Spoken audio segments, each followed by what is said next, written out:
বাদ চুনতি উন্নয়ন ফোরাম কর্তৃক আয়োজিত আজকের অনুষ্ঠানে উপস্থিত সম্মানিত অতিথিবৃন্দ এবং উপস্থিত আমাদের এলাকার শ্রোতামণ্ডলী সবাইকে শুভেচ্ছা জানাচ্ছি। আমি তো এই এলাকাতে বড় হওয়া, ছোটবেলায় ওই যে খেজুর গাছের ডাল নিয়ে গাড়ি চালাই, তারপরে পুরা এলাকা এলাকা ঘুরে মোটামুটি ঘুরতাম আর কি, নিজের মতো করে সবকিছু। ফজলুল্লাহ মাদ্রাসায় পড়তাম, এভাবেই দিন গেছে। তো যাদেরকে দেখে বড় হয়েছি, যাদের কাছ থেকে শিখেছি, তাদের সামনে কথা বলা একটু কঠিন। আমি এই যে এখানে যারা মুরব্বীরা আছেন তাদেরকে দেখে মোটিভেটেড হইতাম যে এত কাজ কিভাবে করে, এত দৌড়াদৌড়ি কিভাবে করে। আমি দেখতাম যে আমাদের সব মুরব্বীরা এখানে হাজির আছেন, তারা সংগঠন পরিচালনা করতেন কঠিন সময়টাতে। আমি তো আমার বোঝাপড়া শুরু হয় যখন থেকে আওয়ামী শাসন শুরু হয়, তখন থেকে মানে সবেমাত্র একটু একটু বুঝছি, ক্লাস 5-এ উঠলাম মাত্র, তখন থেকে আওয়ামী গভর্নমেন্ট। তো আসলে কোন স্ট্যান্ডার্ডে কাজ করতে হয় বা পাবলিকলি ইসলামী আন্দোলন কিভাবে করতে হয়, সংগঠন করতে হয়, এটা দেখি নাই। দেখছি কোনটা কেমনে গুলি খাইতে হয়, কেমনে দৌড়ায় পালাইতে হয়, কেমনে জেলে যেতে হয়, এগুলোই দেখছি মানে একদম পুরো সময়টা আর কি। তো যাদেরকে দেখতাম, যে আমার লুৎফর ভাই আছে, আমার কাজিন আফুয়াতো ভাই, তো ভাইকে দেখতাম যে হচ্ছে আমার ফুফু এসে বলতো যে আমার ছেলের এখানে এই অবস্থা, এখানে পিটাইছে, এখানে কেটে ফেলেছে, এখানে গুলি মারছে, এই অবস্থা। আবার দেখতাম উনি মাঠে যাচ্ছে আর কি। এগুলো দেখতে দেখতে বড় হয়েছে। আস্তে আস্তে দেখতে দেখতে পরে দেখলাম যে এই সংগঠন শুধু এই পর্যায়ে না, ওই ছোট কর্মীরা যেমন জীবন দেয়, একদম যিনি প্রধান, যিনি চিফ, তিনিও ফাঁসির রশির সময় গিয়ে বলে যে আমি কি পাঞ্জাবি পরে যাব, নাকি পাজামা পরে যাবো, নাকি জুব্বা পরে যাবো, জিজ্ঞেস করে ছেলের কাছে। এরকম ইমানদার লোকেরা উপরে যেমন আছে, একদম কর্মী পর্যন্ত। দেখতে দেখতে শিখতে শিখতে এটুকু আসছি। তো এমন মানুষদের সামনে কথা বলা একটু কঠিন। এরপরও যেহেতু এলাকার প্রোগ্রাম, আমরা এলাকার মানুষের এখানে আসছি, আর আমি একটু কথা একটু বেশি বলি সব জায়গায়, মানে মিডিয়া প্রোগ্রাম এখানে এখানে একটু বেশি বলি। এই জন্য আমি নিজের প্রতি নিজে কথা একটু কম বলার জন্য, যত কম বলতে পারি আর কি। তো আমাদের এক মুরব্বী বলতেন, কথা বেশি বললে পরে মুখ বন্ধ হয়ে যায়, পরে বলা যায় না। চিন্তা করতে এখন থেকে কম বলা যায় কিনা। আমি অল্প সময় নেব, কয়েকটা বিষয় বলার চেষ্টা করবো আর কি। প্রথম যে ব্যাপার সেটা হচ্ছে কিছু স্মৃতিচারণ করব, যেহেতু এই এলাকাতে বড় হয়েছে। আপনাদের সামনে আমার গল্পগুলো বলা হয় নাই, কিভাবে সময়টুকু পার করছি, মুভমেন্ট কেমন হয়েছে। দু একটা গল্প বলে শেষ, মানে এর বাইরে দু একটা আমার প্রত্যাশা শেয়ার করবো আমার মুরব্বীদের উদ্দেশ্যে। একটা হচ্ছে আমি তো এখানে ছোটবেলা থেকে বেড়ে ওঠা, এখান থেকে সংগঠনের দাওয়াত পাওয়া বা সংগঠনকে শেখা। তারপরে পুরো সময়টা এই যে এখানে যারা আছেন, আমাদের রাজা ভাই আছেন, এই যে আলাউদ্দিন আজাদ সহ একটা টিম আছে, যারা আমরা মোটামুটি অলওয়েজ সংগঠনে কেমনে নিজেরা ভালো থাকা যায়, কিভাবে একটু পালায় পালায় বেঁচে থেকে হলেও একটু ভালো থাকা যায়। এদিকে একটা মসজিদ আছে, এই যে ওই পারে, রাস্তার ওই পারে, ওই মসজিদে আমাদের মাঝে মাঝে সভ্যদারি হইতো। রাতের বেলা এসে এসে লুকায় লুকায় রাত একসাথে নামাজ পড়তাম, আবার কেউ দেখছে কিনা আবার পালায় পালায় চলে যেতাম। তো মাঝে মাঝে এমন হয়েছে, আমাদের খাওয়া দাওয়া রান্না করে খাবো, ওই মুহূর্তে শুনতেছি পুলিশ আসছে, খাবার দাবার রেখে রাত 3টা বাজে পালায় আর মসজিদে যাইতে হয়েছে, গিয়ে আর মসজিদে নামাজ পড়ছে, তারপর কলা বিস্কুট এনে মোটামুটি খেয়ে রোজা রাখছি। এরকম ঘটনা ঘটছে আর কি এখানে। তো অনেক সময় এভাবে পার হয়ে সংগঠন করা, এই সংগঠনের মাধ্যমেই আমাদের মূলত শেখা আর কি, সংগঠনটা কেমন করে করতে হয়। তো এটা আমাকে অনেক বেশি কাজ দিচ্ছে। পরবর্তীতে বিশ্ববিদ্যালয়ে যাওয়ার পরে সেখানে দেখি যে বিশ্ববিদ্যালয়ে একটা মানুষ নষ্ট হওয়ার জন্য যত উপকরণ আছে সবগুলো ইউনিভার্সিটিতে রেডি থাকে। একটা শিক্ষার্থী এমন অনেককে দেখেছি, ক্লাস অনার্স ফার্স্ট ইয়ারে গেছে, যাওয়ার পরে হচ্ছে সে 5 ওয়াক্ত নামাজ পড়তো, কোরআন পড়তো সকালবেলা, কিন্তু 5 বছর পড়াশোনা শেষ করে যাওয়ার পরে তার হাতে বিড়ি সিগারেট গাঁজা খায় নষ্ট হয়ে গেছে। এমন বহু শিক্ষার্থী দেখছি। আবার অনেক ছেলে আছে যে সংগঠনের কারণে স্কুলে, মাদ্রাসা, স্কুল কলেজে সে কিচ্ছু শিখে নাই, বিশ্ববিদ্যালয়ে গেছে, সংগঠনের টাচে আসছে, সংগঠন করছে, 5 বছরে গিয়ে সে ভালো একজন নামাজি হয়ে বের হয়েছে। এরকমও ঘটনা দেখা হয়েছে আর কি। তো একমাত্র সংগঠনের কারণে, একমাত্র সংগঠনের কল্যাণে, আল্লাহর রহমতে এই 5 বছরটা ইউনিভার্সিটি লাইফ ভালোভাবে কাটানো এবং কেমন করে বেড়ে উঠলে বড় বড় চ্যালেঞ্জ, কঠিন সমস্যাগুলো মোকাবেলা করা যায় সেটা শেখার সুযোগ হয়েছে। তো লাস্ট এই সময়টাতে এখানে এসে আমাদের মুরব্বীরা বলতো যে কবে এই সরকারের পতন হবে, কবে এই জুলুম যাবে। আমরা বলতাম যে একটু অপেক্ষা করেন, ইনশাআল্লাহ আল্লাহ সাহায্য করবেন। আমরা আমাদের মধ্যে কাজ করতাম বিশ্ববিদ্যালয়ে, কাউকে বলতাম না যে আমরা কি করছি বা আমাদের কি প্রস্তুতি, কাউরে শেয়ার করতাম না। তবে আমরা কেউ জিজ্ঞেস করলে বলতাম যে আমরা কাজ করছি, চেষ্টা করছি, একসময় একটা বড় চেষ্টার মাধ্যমে আমরা সফল হবো ইনশাল্লাহ। তো এরকম অনেকগুলো আন্দোলন ছোট ছোট হয়েছে, আমরা পেরে উঠি নাই, অনেকভাবেই চেষ্টা করছে, 15 বছর ধরে লম্বা চেষ্টা, সফল হয় নাই। তো লাস্ট কোটা আন্দোলনে যখন হয়েছে, আমার সুযোগ হয়েছে একদম গত বছরের 5ই জুন থেকে একদম জুলাই আগস্ট, পুরা 5 আগস্ট পর্যন্ত প্রত্যেকটা সিদ্ধান্ত গ্রহণ, প্রত্যেকটা বাস্তবায়নে সম্পৃক্ত থাকার এরকম সুযোগ হয়েছে আলহামদুলিল্লাহ। এবং কর্মসূচি কি হইতো এটা আমাদের হাত দিয়ে যাইতো, মোটামুটি আমরা আলাপ করে সিদ্ধান্ত নিতে পারতাম। যখন কঠিন সময়, এই যে সবকিছু বন্ধ করে দেয়, নেটওয়ার্ক বন্ধ, চারপাশে ফায়ার চলতেছে, সবাইকে উঠে নিয়ে গেছে, তখন পরের দিনে কর্মসূচি কি হবে, কোথায় কি হবে, কেমনে হবে, এই প্ল্যানগুলো আমাদের নেওয়ার সুযোগ ছিল, আমরা নিতাম, সারা দেশ বাস্তবায়ন করতো। এরকম অনেকগুলো বিষয়, যেমন দু একটা ঘটনা খুব আনন্দ লাগতো আর কি। একটা যেমন আপনার 9 দফাটা আপনারা সবাই জানেন মোটামুটি, কঠিন সময় যখন 2-3 জন 4-5 জন মারা গেছে, তখন আমরা 9 দফা টাইপ করে আমি নিজে বসে রেডি করে যখন দিয়ে আমাদের টিমের সাথে আলাপ করে, সেটা সারা দেশে এস্টাবলিশ হয়ে যায়। এবং এই 9 দফার আন্দোলনে মোটামুটি মানুষ জীবন দিয়ে দেয় আর কি, একদম এই আন্দোলন কন্টিনিউ করে। পরবর্তীতে আরেকটা ইভেন্ট ছিল, যেমন ওই যে লাল প্রোফাইল দেওয়া, অনেকে ফেসবুকে মোবাইলে দেখছেন লাল প্রোফাইল দেওয়া। তো রাষ্ট্রীয় শোক দিবস ঘোষণা করছে আওয়ামী লীগ যে আগামীকালকে তারা হচ্ছে কালো পতাকা দেবে। তো আমি আলাপ করছিলাম আমাদের ভাইদের সাথে কি করা যায়। তো আমরা তখন সিদ্ধান্ত নিলাম, আমি ভাইদেরকে বললাম যে আমরা কালকে লাল দেই, চোখে মুখে লাল কাপড় বেঁধে আমরা বসে টাইপ করে মোটামুটি রেডি করে দিছি। পরের দিন থেকে ডক্টর ইউনূস, বেগম খালেদা জিয়া, তারপরে হচ্ছে আরো যত যত এরকম পপুলার পেজ আছে, বড় বড় পেজ, আপনার সবাই মিলে এটা দেওয়া শুরু করছে। তো এরকম প্রত্যেকটা সিদ্ধান্ত আর কি, এর আগে যত March for justice, remembering hour heroes, এরকম প্রোগ্রাম, তো আল্লাহ সুযোগ দিচ্ছেন প্রত্যেকটা সিদ্ধান্ত নেওয়া এবং পরবর্তীতে সিদ্ধান্ত বাস্তবায়ন, ইভেন গভর্নমেন্ট গঠন, গভর্নমেন্ট পরবর্তী সময়ে আর গভর্নমেন্ট টিকায় রাখা, আরো যা যা হয়েছে আর কি, সবকিছুতে প্রত্যেকটা জায়গায় সুযোগ ছিল এগুলোতে এঙ্গেজ হওয়ার। এবং এসব জায়গায় এর আগে আন্দোলন অনেক তৈরি হয়েছে, 13 সালে 14 সালে বড় বড় আন্দোলন হয়েছে না, অনেক মানুষ জীবন দিয়েছে, সফল হয় নাই কেন? কারণ নেতারা বিক্রি হয়ে গেছে। আমরা যেসব নেতা মানছি, বিভিন্ন দলের নেতারা আন্দোলনের ক্রিটিক্যাল টাইমে বিক্রি হয়ে যেত। তো সংগঠন আমাদেরকে এমন কিছু নেতৃত্ব উপহার দিয়েছে বিভিন্ন জায়গায়, কেউ কোথাও জীবন দিতে কার্পণ্য করে নাই, বিক্রিও হয় নাই। এই কারণে মূলত এই বিপ্লবটা সফল হয়েছে। বিপ্লবটা এমন কিছু মানুষের হাতে ছিল যারা টাকার কাছে কিংবা জীবনের কাছে কখনো বিক্রি হয় নাই। আলহামদুলিল্লাহ সেই সুযোগটা হয়েছে। এবং এই আন্দোলনটা তো গত 15 বছরের সফলতা। 15 বছর ধরে কত মানুষ যে কিভাবে জীবন দিচ্ছে, আপনারা এই এলাকায় দেখছেন যে আজকে যে মানুষদের এখানে দেখতেছেন, তারা মোটামুটি রাতে ঘুমাইতে পারে নাই, বিলে গিয়ে ঘুমাইছে, পালায় পালায় আরেকজনের বাড়িতে ঘুমাইছে, এক একজনের অনেক মামলা আসামি। এই যে একটু আগে আমাদের মোহতারাম মেহমান বলছে যে আমাদের একসময় 10 জন পাওয়া যেত না, কারোর বাসায় আশ্রয় দিলে ভয় লাগতো যে ওরে আমি এখানে আশ্রয় দিচ্ছি, আমার মনে হয় পুলিশ ধরবে, বাড়ি থেকে বের করে দেওয়া হয়তো। আজকে অনেক মানুষ আসছে, এভাবেই হয় দিন শেষে। তবে একটা শপথ এখন নেওয়া দরকার। আপনারা দেখছেন একসময় যারা এখানে বড় বড় গলাবাজি করছে, চাঁদাবাজি করছে, অন্যায় করছে, তারা এখন দেশের বাইরে পালায় গেছে, এমন হয়েছে। এমন তো প্রাইম মিনিস্টার না, প্রাইম মিনিস্টার থেকে একদম ওয়ার্ড পর্যায়ের মেম্বার পর্যন্ত, অথবা মসজিদের খতিব পর্যন্ত, বাইতুল মোকাররমের খতিব থেকে ইউনিয়ন পর্যায়ের ওই যে কি বলে ইসলামী ফাউন্ডেশন নেতা পর্যন্ত সবগুলো পালায় গেছে। কারণ তারা এই অন্যায় করছে, পাপাচার করছে। এখন এটা পারছে কেন? আপনারা প্রথম দিকে থামান নাই। 8 সালে তো এটা হয় নাই, 9 সালে হয় নাই, 10 সালে হয় নাই, 12-13 সালে আস্তে আস্তে অ্যাডভান্স লেভেলে গেছে। যখনই অন্যায় করছে আপনারা ভয়ে হয়তো পিছনে গেছেন, থাকে একটু করুক না, মুরব্বীদের কথা শুনেন নাই, ওনারা বলছে একটা, আপনারা বলছেন থাকে একটু করুক, এটাকে সুযোগ দিয়েছেন। পরে মাথার উপর চেপে বসতে বসতে বসতে বসতে এমন পর্যায়ে হয়েছে, এখন আপনারা গুলি মারলে আপনি কিছু বলেন না, আপনাকে গুম করে ফেললেও কিছু বলেন না, মামলা দিলেও কিছু বলেন না, এমন হয়েছে আর কি। তো একটা শপথ নেওয়া যায় যে এই এলাকায়, এই অঞ্চলে যাতে আর কখনো এই ধরনের দুঃশাসক, এরকম ফেসিবাদী শাসক, নির্যাতনকারী কেউ আর কখনো জায়গা না পায়। এই শপথটা আমাদের নেওয়া দরকার। যখনই কেউ এরকম সুযোগ চাইবে, সবাই মিলে প্রতিরোধ করতে হবে। যখনই কেউ এখানে অন্যায় করতে চাইবে, কেউ কারো জমি জায়গা জমি মেরে খাবে, চাঁদাবাজি করবে, মাদকের সাম্রাজ্য বানাবে, অন্যায় কাজ করবে, কোরআনের তাফসীর নিয়ে বলবে জঙ্গি বই, জিহাদি বই পাইছে, এই ধরনের কাজ যখন করবে, আপনি যদি প্রতিবাদ না করেন, আবারও এরকম আশঙ্কা থাকতে পারে আর কি। তো আমরা চেষ্টা করতেছি, আমাদের ক্যাম্পাসগুলো তো চেষ্টা করতেছি যাতে করে কেউ এখন সুযোগ না পায়। সেই সুযোগটা আমরা দিচ্ছি না, সামনেও দেবো না ইনশাল্লাহ। তো আমাদের মুরব্বীদের দায়িত্ব হচ্ছে আপনারা ঠেকায় রাখবেন। ঠেকায় রাখলে কাজ কি হবে, যে আমরা যারা ছোট আছি, আমাদের যারা আরো ছোট আছে, তারা ভালো মানুষ হয়ে উঠতে পারবে। কারণ আশপাশে যখন গাঁজার আসর হয়, মদের আসর হয়, পাশের মানুষ তো গাঁজা মদ খায়। আশপাশে চাঁদাবাজির আসর হলে এটা চাঁদাবাজি শিখবে। আশপাশে এরকম সন্ত্রাসের আসর হলে পাশের আপনার ছোট ভাইটা সন্ত্রাসী হবে। এখন যদি আপনার সন্তানকে, আপনার পরবর্তী প্রজন্মকে, আপনার নাতিকে, আপনার ভাইকে ভালো মানুষ করতে চান, এই সমাজটাকে টিকায় রাখতে হবে। তো আপনাদের প্রতি অনুরোধ থাকবে, এই যে ওনারা যদি ভুল করে, ওনাদেরকে ধরাই দিবেন যে ভাই আপনারটা ভুল হচ্ছে, আর ওনারা সঠিক করলে হেল্প করবেন, আর ওনারা সঠিকটা না করলে আপনারা সঠিকটা করবেন। অর্থাৎ যে কোনো মূল্যে এখানে অন্যায়টা সুযোগ না দেওয়াটা আমাদের দায়িত্ব, এবং আমরা ভুল করলে আমাদের শুধরে দেওয়াটা দায়িত্ব আর কি। এটা একটা ব্যাপার। আর আমি এখানে আমাদের অনেক ছাত্র ভাইরা আছেন, আপনাদেরকে অনুরোধ করব, আসলে এটা কখনো সম্ভব না যে বীর বিক্রম স্কুলকে বা হামেদিয়া মাদ্রাসাকে আপনি একদম তামিরুল মিল্লাত মাদ্রাসার মতো, ওই চট্টগ্রাম জেলা স্কুলের মতো এখানে স্কুল বানাই ফেলবেন। তো সব টিচার এখানে নিয়ে এসে সবকিছু পড়াবেন একসাথে, এটা এ ধরনের ফিলোসফি পরামর্শ দেওয়া কঠিন। কিন্তু এটা তো সম্ভব যে আপনার ছেলেটা যাতে খারাপ মানুষের সাথে না মিশে, এটা তো সম্ভব। তো আমি যেটা মনে করি, আমি আমার জীবনে আমি পড়ছি, এখানে তো পড়ছি, এটা তো এক জঙ্গল মোটামুটি, এখান থেকে গেছে আরেক জঙ্গলে, ওই রাঙ্গামাটি মাইয়ে নিতে আমার আব্বু এখানে, এটা আরো পাহাড়, মানে এটা তো এত পাহাড় নাই। মোটামুটি আমার পুরো ছাত্র জীবন গেছে এই জঙ্গল এবং পাহাড়ের মধ্যে, যেখানে খুব ভালো শিক্ষকও পাওয়া যায় না, খুব বেশি ভালো পরিবেশও নাই।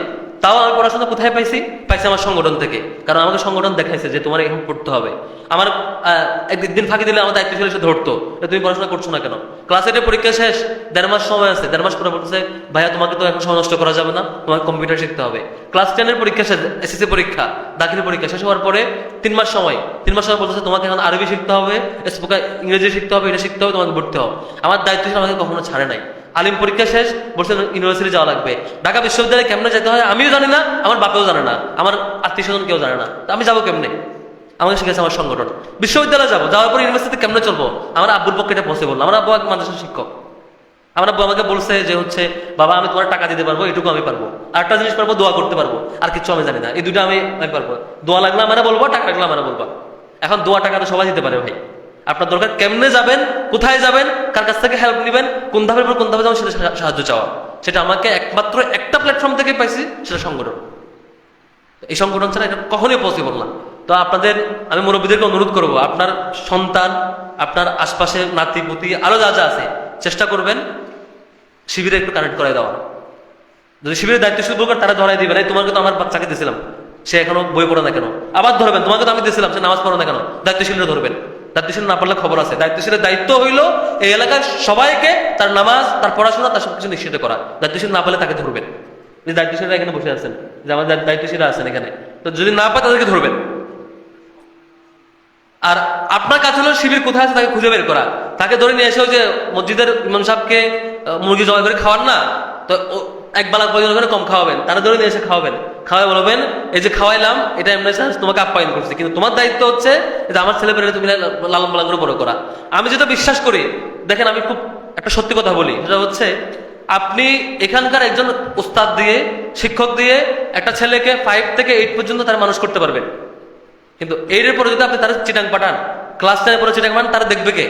এখানকার হুজুর এখানে পাঠাতে পারবেন? এখানকার হেডস্যারকে পারবেন পাঠাইতে? পারবেন না। আমি যখন চট্টগ্রামে গেছি, আমার বাবার সব ক্ষমতা ছিল, ওখানে গিয়ে আমার ফলো ঠিকঠাক খবর। আমি অনেক মানুষ কেমন দেখছি যে বাপ ফোন দিছে, বাবা তুমি কি করছো? পোলা বাপরে বলতেছে আব্বু আমি পড়তেছি, আসলে ছেলে এখন তখন পড়তেছে না, ছেলে তখন হচ্ছে মোবাইল চাপতেছে, মিথ্যা বলছে। আবার ছেলে ঢাকায়, আব্বু তুমি কি করছো? সে একটু আগে 2 ঘন্টা ধরে মোবাইলে নাটক দেখছে, মুভি দেখছে, তুমি কি করতেছো? ওই ছেলে বাবারে বলতেছে আব্বু আমি পড়তেছি, মিথ্যা বলে সে। বাবা কিন্তু বাবাই দেখে খুশি, আমার পোলা মাশাআল্লাহ পড়তেছে। 5 বছর যাওয়ার পরে দেখে যে ছেলে নষ্ট হয়ে গেছে, বাবা এখন মাথায় হাত যে আমার ছেলে কেমন নষ্ট হয়ে গেল। কারণ হচ্ছে আপনি এমন কারো হাতে রেখে যান নাই যে তাকে তত্ত্বাবধান করবে। তো আমার পক্ষে, আমার আব্বুর পক্ষে সম্ভব ছিল না, কারণ আমার চাচা আছেন, আমার এই যে কাকা আছেন, ওনারা কি করতে পারতেন? ফোন দিতেন, সপ্তাহে 1 বার, দিনে 2 বার ফোন দিয়ে দোয়া করতেন। বাকি পুরোটা কখন আমি ভুল করতেছি, কখন আমি সঠিক করতেছি, আমার জন্য আমার সংগঠনটা ছিল নিয়ামত, আল্লাহর পক্ষ থেকে সরাসরি নিয়ামত। জীবনে 1000 বার ভুল করছি, 1000 বার ধরাই দিয়েছেন, কখন আমাকে দূরে টেনে দেন নাই যে তোমাকে দিয়ে হবে না। আমার তো এখনো মনে পড়ে, স্টিল আমি যে বইগুলো পড়ছি, আমি এখনো যে বই, অর্ধেক বই হয়তো সংগঠনের কোনো ভাই থেকে নেওয়া। আমার বিশ্ববিদ্যালয়ের লাইফে যদি আমি 2000 বই পড়ি, 2000 মধ্যে 15,000 বই আমি 1500 বই কমপক্ষে আমি কিনি নাই, হয়তো 500 বই আমি কিনছি। আমার ছাত্র জীবনে যদি আমি মনে করেন 100টা কোর্স করি, বিভিন্ন কোর্স, 100টার মধ্যে 90টাই আমার আব্বুর টাকা দিয়ে পড়া না, সংগঠনের মাধ্যমে পড়া। 10টা হয়তো নিজে খুঁজে নিছি, বাকি সব সংগঠনের মাধ্যমে। এভাবে করে আমার বোঝাপড়া তৈরি হয়। এখনো ঢাকায় আমি যত চ্যালেঞ্জ ফেস করছি, আমার আব্বুর পক্ষে কি এদের সম্ভব আদৌ? আমার টিচারের পক্ষে এটা সম্ভব যে ওই এলাকায় কোথায় কোন বিপদে পড়তেছে আমাকে সাহায্য করা? সম্ভব না কখনো। এখানে শুধু দোয়া করতে পারবেন। তো মুরব্বীদেরকে অনুরোধ করবো আমি, আপনাদের যারা সন্তান, বাচ্চা কাচ্চা, নাতি, আমাদের ভাই বোনেরা যারা আছে, সবাইকে চেষ্টা করুন যে যে বয়স আছে সেই বয়সের উপযোগী যে সংগঠন তাকে কানেক্ট করে দিবেন, যাতে করে অন্তত সে ভালো টেকে থাকে। আর যদি দায়িত্বশীল তার খোঁজ খবর না নেয়, তার নাম্বার নেবেন, একটা ফোন দেবেন, কিরে তোমাকে তো দিছিলাম আমার ছেলে, তুমি খোঁজ খবর নাও না কেন, তাকে ফোন দেবেন। এই জিনিসটা অনুরোধ থাকবে। আর মুরব্বীরা আছেন, মুরব্বীদের প্রতি আমার একটা অনুরোধ থাকবে, আমরা মানুষ ছোট, আসলে ছোট মানুষ হয়, যে যা কিছু করছে আল্লাহ করাইছেন, এটা আমাদের হয়তো এতটুকু আমরা আশাও করি নাই এত কিছু করতে পারবো, এত বড় ফেস্টিভ্যাল তাড়ানোর জন্য এত করতে পারবো, চ্যালেঞ্জিং কাজগুলো আমরা করতে পারছি, আল্লাহ আমাদের সুযোগ দিচ্ছেন। কিন্তু আপনাদের তো একটা দায়িত্ব আছে, দায়িত্বটা হচ্ছে এই এলাকায় যাতে সবকিছু ইনসাফ কায়েম হয়, ইসলাম কায়েম হয়, সুন্দর সমাজ তৈরি হয়, এখানে যত অসঙ্গতি সব দূর করার জন্য আপনাদের দায়িত্ব আছে। আপনারা জামাত যদি ঠিক সঠিক পথে না চলে, জামাতকে আপনি ধরাই দিবেন যে আপনারা এই ভুল হচ্ছে। আর যদি আপনার মনে হয় তারা সঠিক পথে আছে, তাদেরকে হেল্প করাটা আপনার দায়িত্ব। এই জন্য তাদেরকে এখানে যারা যখন যে থাকেন, স্থানীয় আপনার টিমে যেতে হয়, তাদের সাথে একটু সহযোগিতা করা, এখান থেকে অন্যায় দূর করা, ইনসাফ প্রতিষ্ঠা করা, এখানে অসঙ্গতি যা আছে তা দূর করা, সমাজের উন্নয়নে। আমাদের সংগঠনের একটা ভালো দিক হচ্ছে কি জানেন, এখানে কেউ নিজের জন্য কাজ করে না, খুব ভালো দিক। একটু আগে বলছে যে আমরা ব্যক্তি পূজা করি না, ব্যক্তি পূজা করি না বলেই আপনি দেখবেন আমার শহীদ মীর কাসেম আলী ভাইয়ের হাতে গড়া সম্পদ কোটি কোটি কোটি কোটি মিলিয়ন টাকার সম্পদ হবে এরকম এত প্রতিষ্ঠান করছে, কিন্তু উনি যখন শহীদ হয়েছেন 1 টাকা ওনার নামে ছিল না, নিজের জন্য করে নাই। লক্ষ লক্ষ মানুষের কর্মসংস্থান করছে, এত এত প্রতিষ্ঠান করছে, একটা ওনার নিজের সন্তানের জন্য করে নাই, নিজের জন্য করে নাই, সব সমাজের জন্য, মানুষের জন্য করছেন। আমাদের শহীদ মতিউর রহমান নিজামী নিজের জীবনটা দিয়ে দিয়েছেন, সবকিছু বিলিয়ে দিয়েছেন, পুরো জীবনটা বিলিয়ে দিয়েছেন, নিজের জন্য কিছু করেন নাই। আমাদের কর্মীরাও এরকম। তো এখানে আপনি জীবন দিয়েও মজা পাবেন, সবকিছু বিলিয়ে দিয়েও মজা পাবেন। তার কারণটা হচ্ছে এখানে ব্যক্তি পূজা হয় না।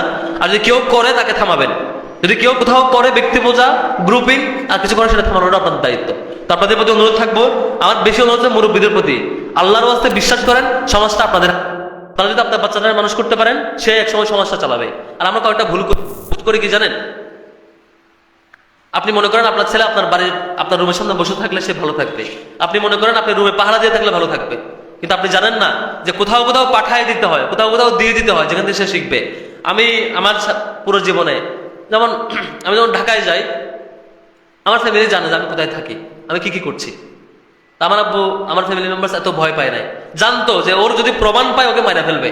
তাও আমার আব্বু এটুকু বিশ্বাস ছিল যে মেরে ফেলে সমস্যা নাই, অন্তত তার চরিত্রটা ভালো থাকবে, নষ্ট মানুষ হবে না অন্তত, এই জন্য করতে পারছে। যদি আমার আব্বু আমাকে এটা করতো যে বাবা তুমি এটা করিও না, করলে তোমার মারা ফেলবে, ধরে নিয়ে যাবে, করবে, সেই করবে, মানে ভয় পেয়ে যদি আমাকে ছোটায় নিয়ে আসতো, হয়তো আমার জীবনটা বাঁচতো, হয়তো আমি মারি খাইতাম না, এটা সত্য, কিন্তু আমার চরিত্রটা নষ্ট হয়ে যাওয়ার যথেষ্ট সম্ভাবনা আছে। তো বহু মানুষের এরকম জীবন চলে গেছে আমাদের, কিন্তু চরিত্রটা অন্তত যায় নাই।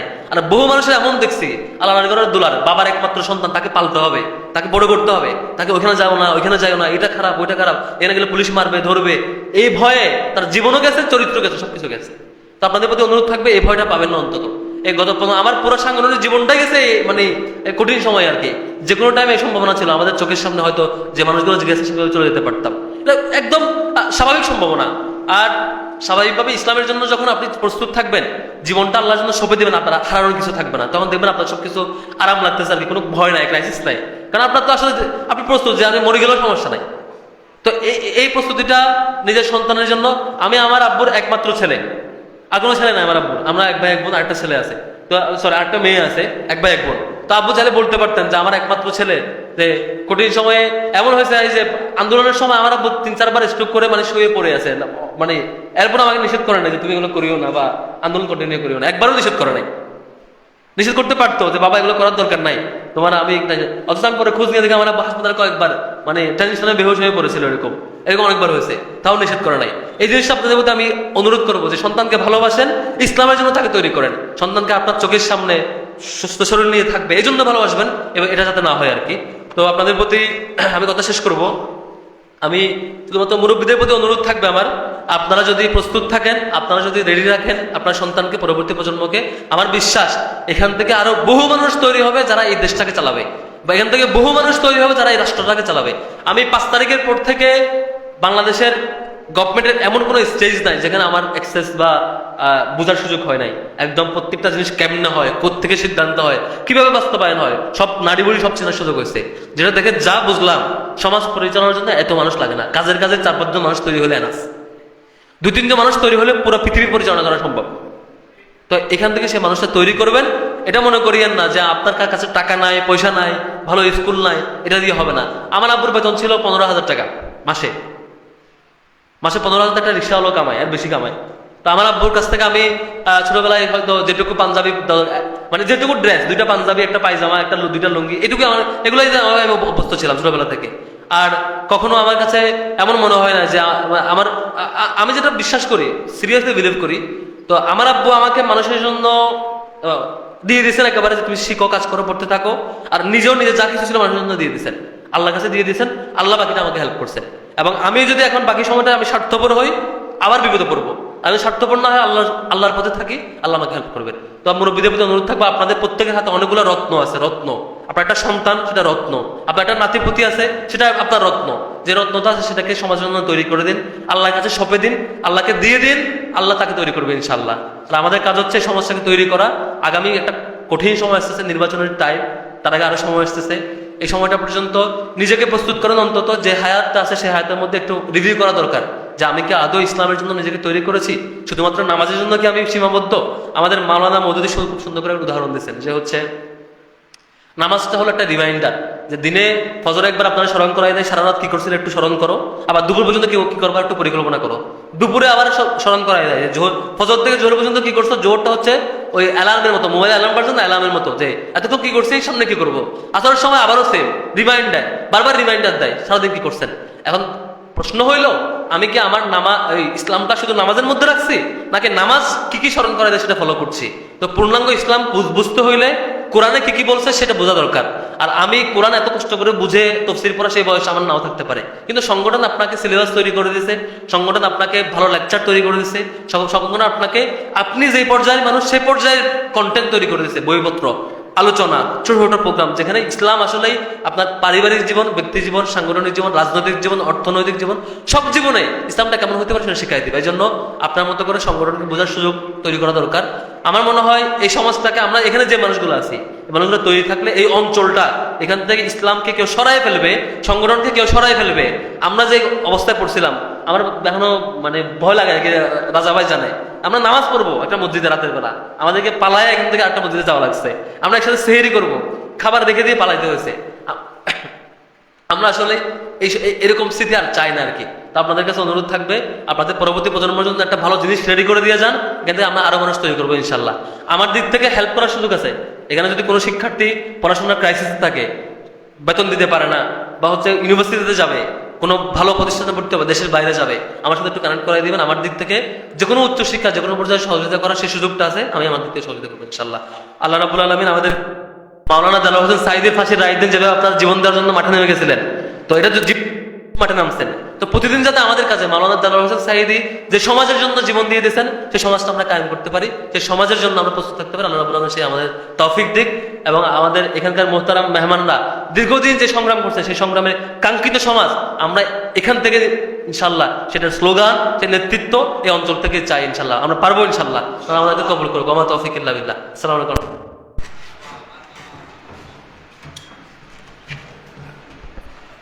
জি, ধন্যবাদ জানাই আজকের এই প্রোগ্রামের প্রধান আলোচক আমাদের এলাকার কৃতি সন্তান এস এম ফরহাদ ভাইকে। এক একজন দায়িত্বশীলের ইতিহাস যদি বলা শুরু করে, আসলে দিনের পর দিন, মাসের পর মাস চলে যাবে, তবুও ওনাদের ইতিহাস আসলে বলা সম্ভব নয়। আমরা প্রোগ্রামের প্রায় শেষ পর্যায়ে চলে এসেছি, মাগরিবের নামাজের প্রায় সময় কাছে চলে এসেছি।